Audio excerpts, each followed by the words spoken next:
Olá, quarto ano! Vou explicar para vocês agora os municípios brasileiros e suas criações, tá? Na página 142 está falando sobre alguns decretos para que seja considerado um município, tá? Eu vou ler um trechinho só para explicar para vocês. De acordo com o decreto de número de lei 3.111, de 2 de março de 1938, o município é a unidade administrativa empregada na divisão política do país. Os municípios formam sempre uma área contínua, compreendendo um ou mais distritos. O distrito se designa pelo nome de sua respectiva sede, a qual, enquanto não for erigida cidade, terá a categoria de vila. Então, antes de ser um distrito, eu tenho que saber se a sede já é uma cidade ou ela ainda é uma vila. Se ela for uma vila, então esse não pode ser um distrito. Se ela já for considerada cidade, aí passa a ser um distrito. Lembrando que a sede do distrito que é uma vila, tá? Só que para ser distrito, para ser um município, precisa ter algumas coisas que eu vou ler para vocês na página 143. Primeiro, o número de população. Tem que ter mais de 10 mil habitantes. Se não tiver mais de 10 mil habitantes, se tiver 9.999 mil habitantes, não pode ser considerado um distrito, não pode ser considerado um município, tá? Essa é uma lei, pode ter quantos mais precisarem, mas não menos. Tem que ter mais de 200 casas. Se tiver 201 casas, 200 casas é um município. Se for 199 casas, não é considerado município, tá?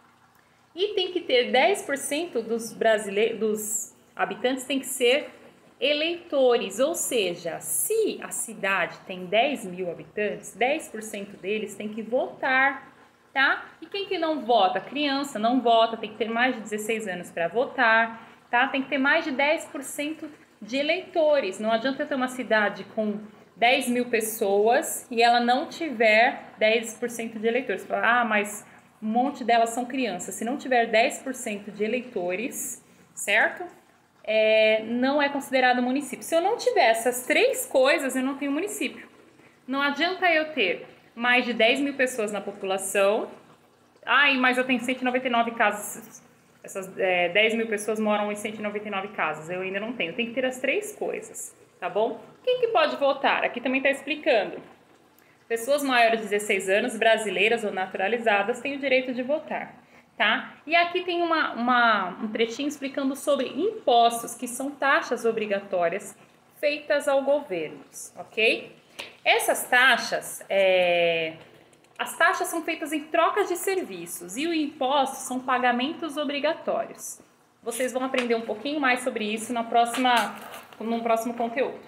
Aí, vamos para a página 144 e vocês vão entender um pouquinho da organização administrativa.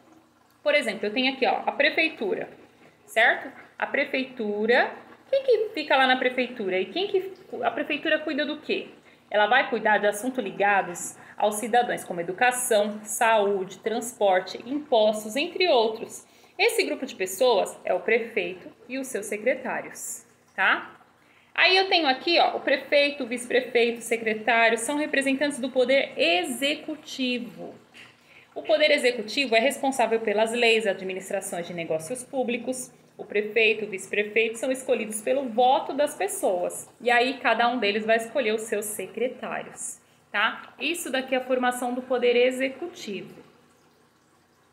E aí eu tenho o poder, outro tipo de poder. Os vereadores são representantes do Poder Legislativo. Ou seja, eles são responsáveis por elaborar as leis. Todas as leis que existem são eles que elaboram, tá? E aqui eu tenho os vereadores e os juízes. Eles trabalham aonde? Na Câmara Municipal, não é mais na Prefeitura, tá? Então, os juízes de direito são representantes do Poder Judiciário. Isto é, o poder que fiscaliza se as pessoas estão respeitando as leis. Ele também é um funcionário do governo estadual.